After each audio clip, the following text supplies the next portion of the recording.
To be honest, I'd much prefer to go back to Kuttenberg. Life in a fortress is ideal for a man. Welcome, Kingdom My Come Deliverance. And with your fortune. Come on, get a move on.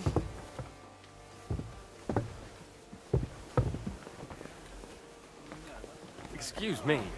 Get out my way. Perfectly.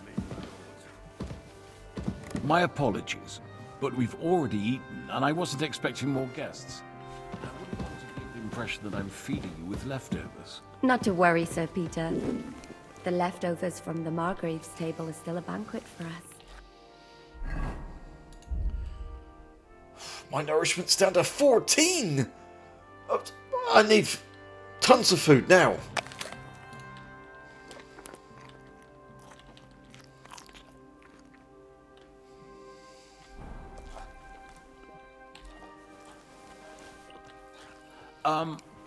Tons of food now. I don't care what you got to say. Wouldn't have thought it, good wife. Ah, you would, sir. But don't concern yourself. I don't mind it.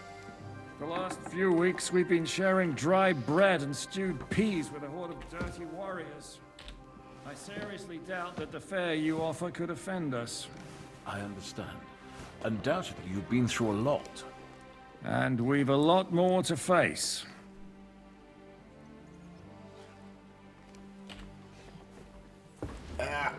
Sorted me food situation now.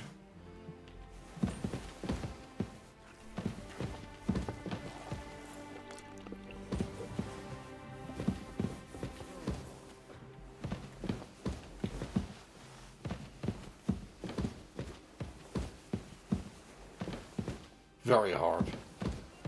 Oh, there's more food over here. I'll take some for the future as well.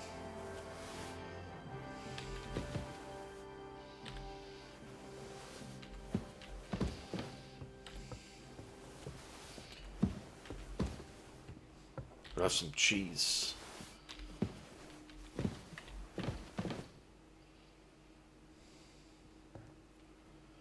A gamekeeper's letter? I don't know what that is. But gamekeeper's letter is there. Good day to you, friend.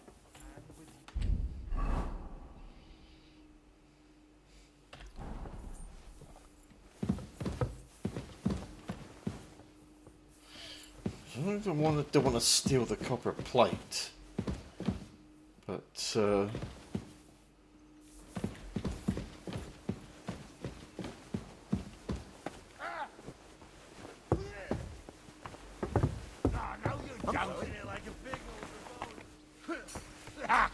No chance. I don't see mutt. I ain't got mutt yet. Excuse me.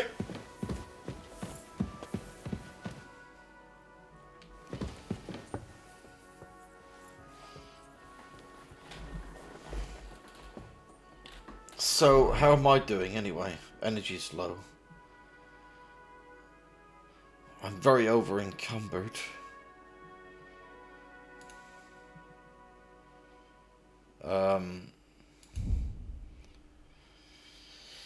My armor, my charisma's very low.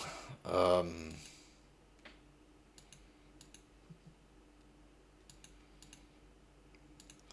need to be thinking about my outfit.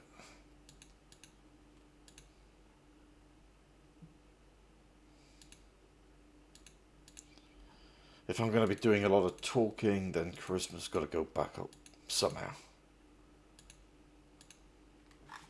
I've got some items in my inventory that are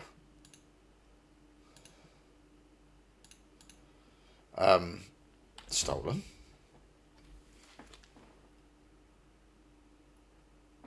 So I'm gonna have to think about that as well.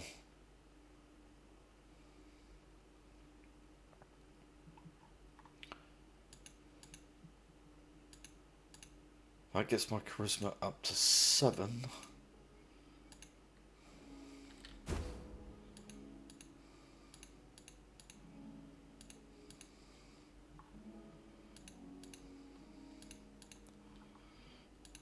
That's just with the head items, then the body items.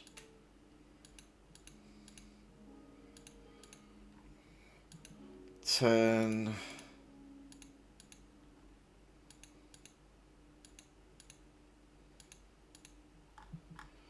Any advancement on 10?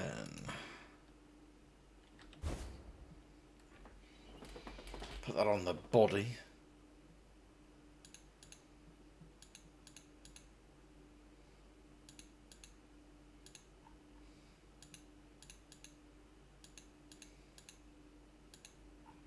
Then we've got the arms items.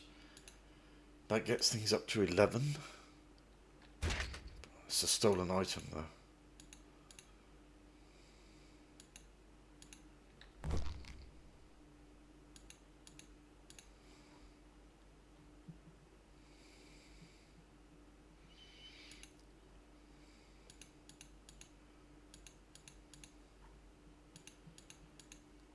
So this is what I've got.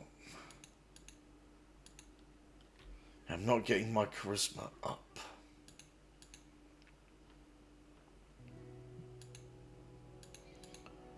Those spectacles get charisma up to 12.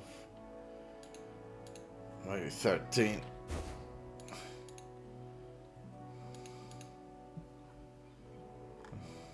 I'm not going to be putting a dress on.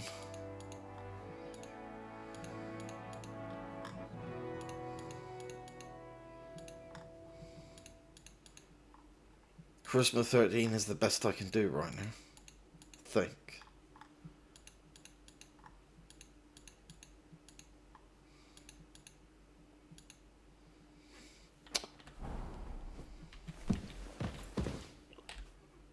Eat whatever takes your fancy, my friends.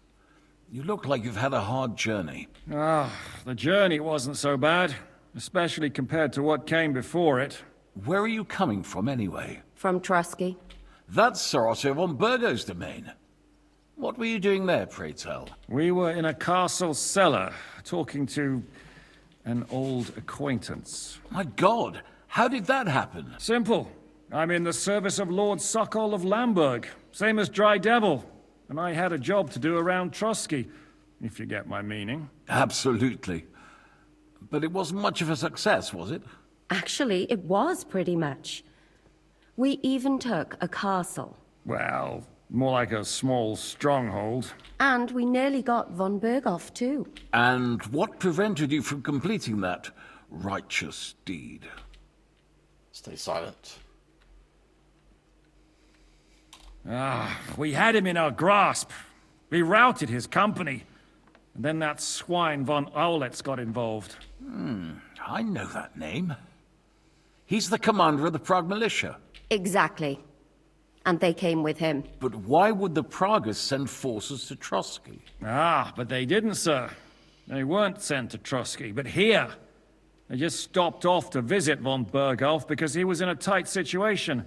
And they took him along with them. Here? To my fortress? Christ almighty. Not just here, but everywhere where King Wenceslas still has supporters. And that's also one of the reasons why we're here. We came to warn you. It seems Sigismund's run out of patience. He's going to break the truce and finish off the rebellion while he still has time. So he's convened all his followers in Kuttenberg with von Berghoff and von Aulitz in the lead. It's just a matter of time before the battles begin. We've got to secure the fortress quickly, stock up on supplies, reinforce the guard and drill the troops. But I'm grateful to you, friends. Wait here. I'll have the best wine I have brought to you. Bring that red from Burgundy right away. You might want to save some for Jobst. I'll gladly risk his displeasure for this occasion. It seems we both have the same opinion of Jobst, eh? Well, that is, I wouldn't dream of disrespecting the Margrave. Where do you know him from? I don't really know him as such. We merely know each other due to my original trade. Yes, I've heard of you. They say You... Yes. Spit it out, spit it out.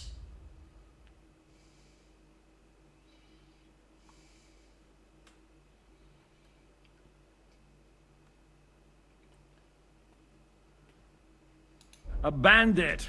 It's no secret, sir. King Wenceslas even put a price on my head once. And Catherine here, she... I'm sure that's of no interest to the noble gentleman. And anyway, if anyone knows Jobst well, it's Henry here. You two are quite on friendly terms, aren't you? Well, we only met once, in fact. When he came to see Lord Hanush in Rattay. Anyway, we're straying a little from the point. As I said, one of the reasons we came here is to warn you. And the other reason goes by the name of Hinek, the Dry Devil. Where is he? Well, he was here for a while, at my invitation. Was? So he's no longer here? Thank Christ. Where did he go? I couldn't say. He didn't part quite on the best of terms. That's quite normal for him. Don't take it to heart, sir. I had no issue with him. It's more about Margrave Jobst. When he met Hinek, he was somewhat disturbed. Disturbed? Why? Well, let's say, after an exchange of opinions, they agreed it would be best if they saw as little of each other as possible. I'm sure if you're interested in the details, the Margrave will explain it to you himself. I'd be very surprised.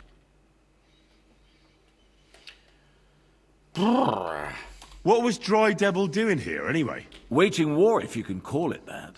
He ambushed 3 of Sigismund's supply caravans and a troop of Cumans in these parts alone. It made me a little nervous.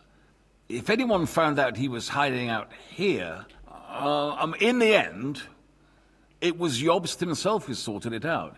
He told Hinek he had to stop because he was interfering with his plans. Why is Jobst taking such risks? He almost put himself in Sigismund's reach. What for? To do what he's been doing all his life. Scheming. One could put it that way. He's seeking allies amongst the undecided lords, and winning over to our side some of the ones who've sided with Sigismund so far. He wants to make deals with turncoats? Alas, that's the way it goes in politics. The majority lean towards the side where they expect the least problems. Just between us, I'm not too pleased myself about Jobst's strategy, and I'm the last one who'd wish for violence. What do you think about all of this, sir? Sigismund, Wenceslas, Jobst? What kind of question is that?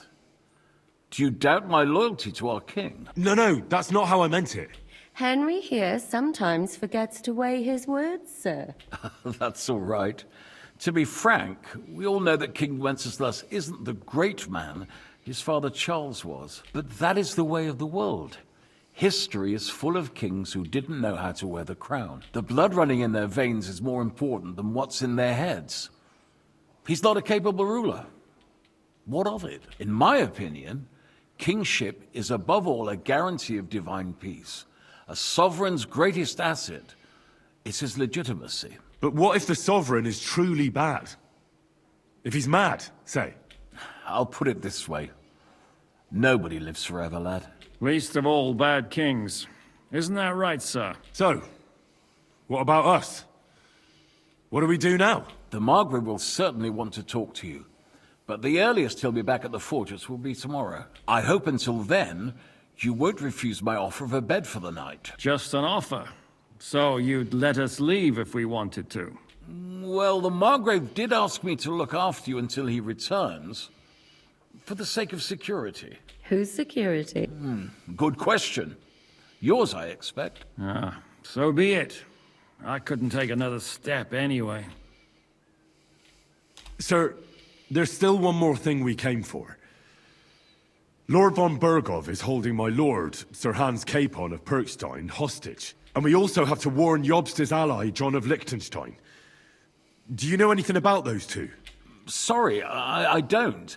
I didn't even know von Bergau had come here until you told me. And I've heard nothing about Lord Liechtenstein. Which is actually good news. If he'd been caught and executed, the word would be all over the region. So there's a strong hope he's alive. Thank you for the warm welcome, Lord Pisek.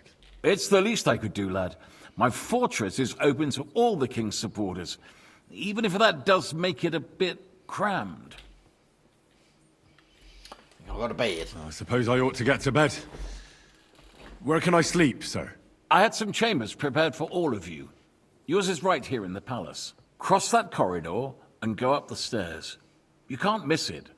There's a garland above the door. But first, eat your fill. All of you.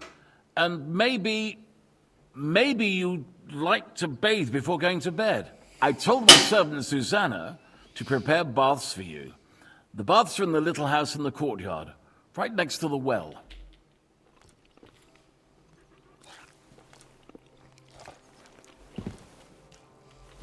The feast continues. I'll leave it here. Thanks for watching. See you next time.